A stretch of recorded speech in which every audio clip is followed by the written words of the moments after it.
ಈಗ ನನಗೆ ಫೋನ್ ಮಾಡಿ ಹೇಳಿದ್ರು ನನ್ನ ಭೇಟಿಗೆ ಕಾಯ್ತಾ ಇದ್ದಾರೆ. ಅಲ್ಲಿ ಬಹುಶಃ ಕೃಷ್ಣ ಕಚೇರಿಯಲ್ಲಿ ಇರಬೇಕು, ಮನೆಯಲ್ಲೋ ಇಲ್ಲ ಕೃಷ್ಣಲ್ಲೋ ಇರ್ತೀನಿ ಅಂತ ಫೋನ್ ಮಾಡಿದ್ದಾರೆ. ನಾನು ಅವ್ರಿಗೆ ಈಗ ತಾನೇ ಘೋಷಣೆ ಮಾಡಿದ್ರು ಅಂತ ನನಗೆ ನೀವೇ ತಿಳಿಸಿದ್ರಿ.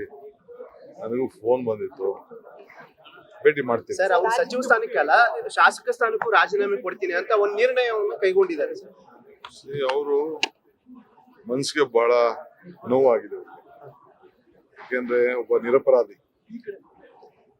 ನಾನು ಪರಿಶೀಲನೆ ಮಾಡಿದ್ದೇನೆ, ಎಲ್ಲ ರಿಪೋರ್ಟು ನೋಡಿದ್ದವನು, ಎಲ್ಲರ ಜೊತೆ ಚರ್ಚೆ ಮಾಡಿದ್ದೇನೆ.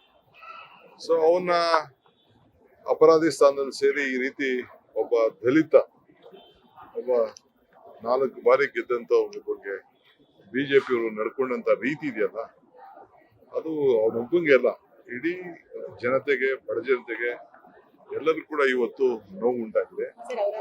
ಸರ್, ರಾಜೀನಾಮೆ ಬಿಜೆಪಿ ಗೆಲುವು ಅಂತ ಹೇಳ್ತಿದ್ದಾರೆ ಸರ್. ಚಲವಾದಿ ನಾರಾಯಣ ಸ್ವಾಮಿ ಅವರೆಲ್ಲ ಆಯ್ತು, ಅವ್ರು ಏನಾರು ಮಾತಾಡಿ ಖುಷಿ ಪಟ್ಕೊಳ್ಳಿ ಬಿಡಿ.